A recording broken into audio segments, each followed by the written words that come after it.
Hello, I'm Leo. If you've not done Iyengar Yoga before, then you won't be familiar with the equipment that we use. And you won't have any equipment at home, which is fine. We've tried to keep these as simple as possible.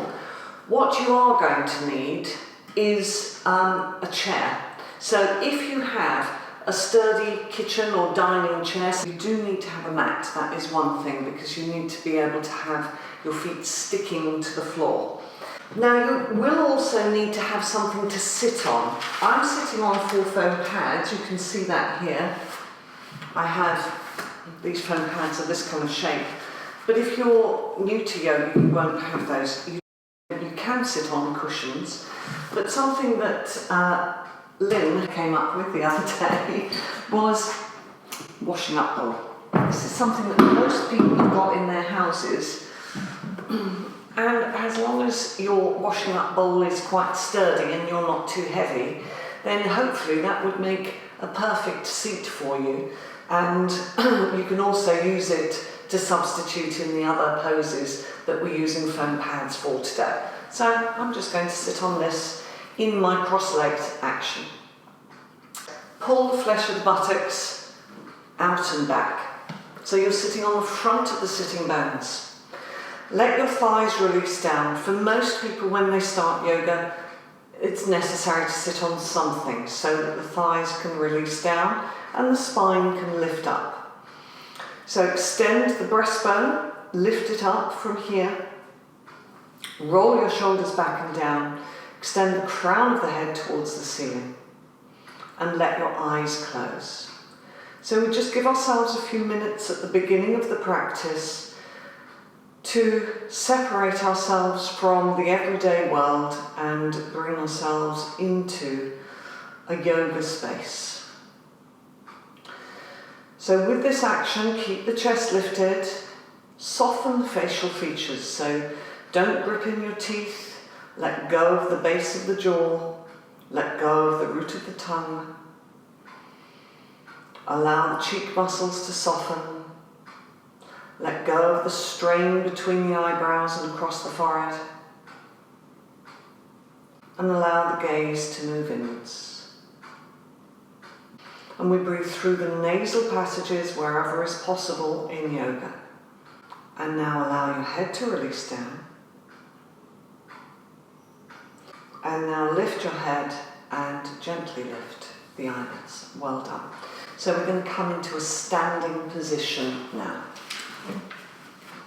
And we're going to stand with the inner edges of the feet together. Spread your toes. If you're unable to spread your toes adequately with just moving your feet, then bend your knees and use your fingers to open the toes out. The feet are very, very important in yoga. In all the standing poses, your feet are your base. So we need to get that breadth and broadness across the sole of the foot. Take the weight right back into the heel bones, lift your kneecaps, grip your thigh muscles to the bone.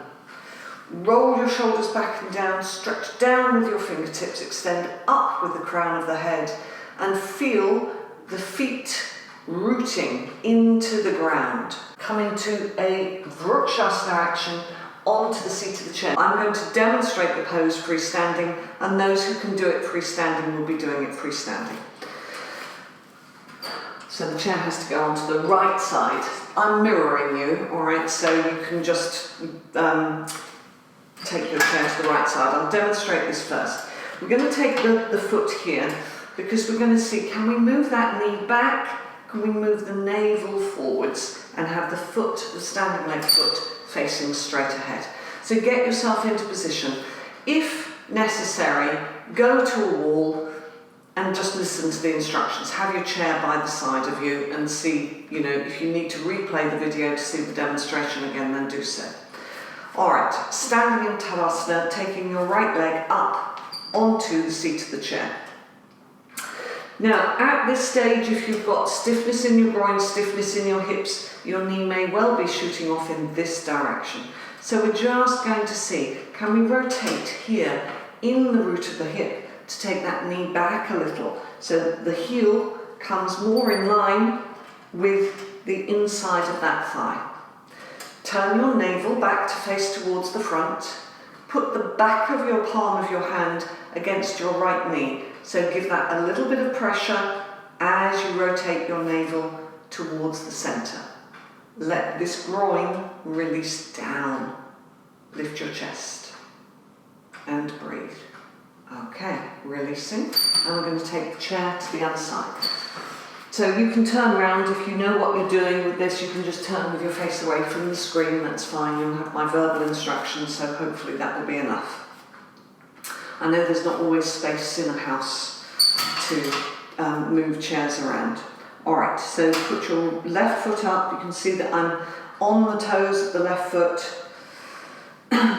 Line the heel up with the inner thigh of your standing leg, gripping the outer hip of your standing leg. Now let your tailbone, that's this area here, feel long and heavy. So let that, so it's got a heavy weight onto it, drop it down towards the floor. Place the back of the palm to the inner thigh, move this groin forwards, lift your chest, let that move down, and breathe. Breastbone facing forwards, stretch down with your right hand. If you're back to the wall, then that's absolutely fine. That will give you, in fact, very good alignment if you've got your back to the wall. Breathing, fine inhalation, fine exhalation. Good, well done, and release. I'm going to show you what the next pose is going to be, which is Trikonasana triangle pose. We're just doing it without any props here. So I'm going to demonstrate this first of all, and then we'll do together. You can see I've turned my back foot in slightly, rotated the whole of the front leg and foot out. You'll stretch out and come into this action, triangle pose. So we'll do that together. Some of you will know this pose, for others it will not be quite so familiar. So we start out in Tadasana. If you have any problems, knees, neck, hips, back, or any balance issues, then you will be stepping your feet apart. Otherwise, step or jump. If you need to, you can work with your back to the wall. Those with balance issues, take yourself back to the wall, or work with the sofa, the back of the sofa behind you. Press down into your outer foot bones. Keep that tailbone long. Lift up onto the heel of your left foot. Now pivot those toes in 15 degrees. Turn the whole of your right leg and foot out to 90 degrees. Put your hands down onto your hips. Now just check. Is your heel lined up with the instep of the back foot? If it's not, move it so that it is. Look at your knee. Is your kneecap facing slightly towards the front corner of your mat?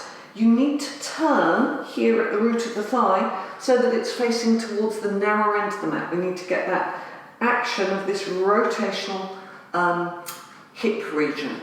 Really, the femur bone has to rotate in the socket.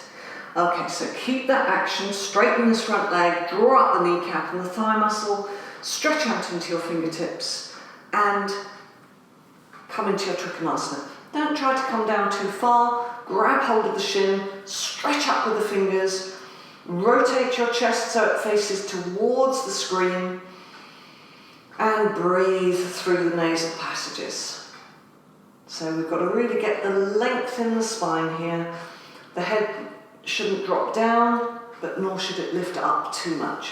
Back of the neck in line with the rest of the spine. Press into the outer edge of the back foot to come up. Turn the feet to face forwards. Just rest your hands down for a moment. Check that the alignment has come back to center, so middle toe pointing forwards. Press down into the outer foot bones, so really get this action of the movement of the energy down towards, from the outer hips down to the outer feet.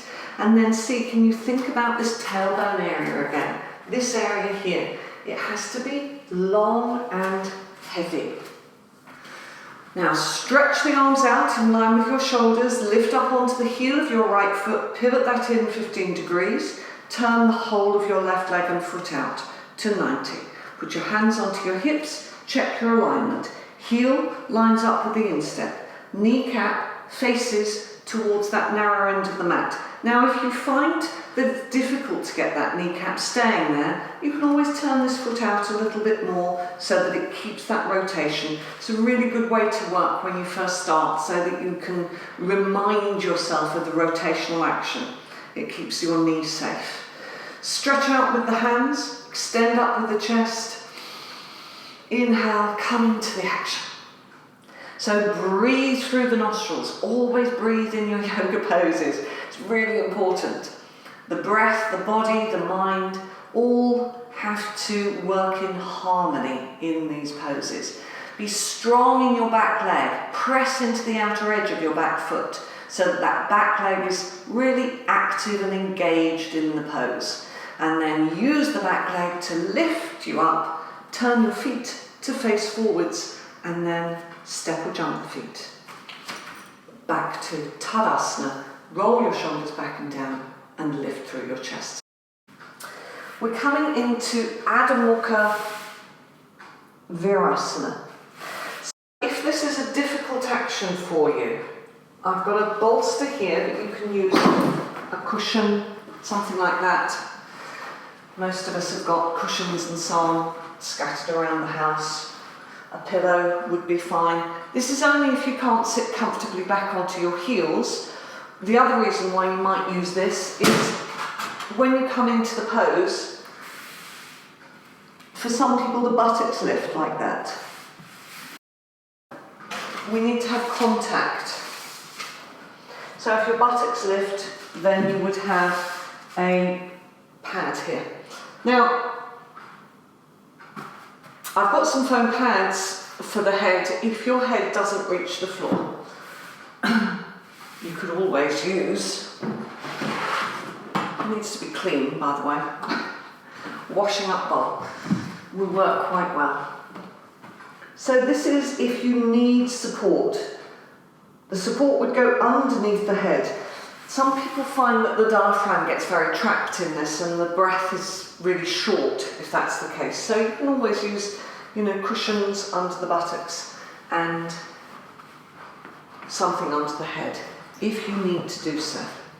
But otherwise, we'll do this together now. Sitting back on the heels, lifting up through the frontal hip bones, walking the hands forwards, stretching the hands forwards, releasing the head down. So active in the arms, lift your elbows, lift your wrists.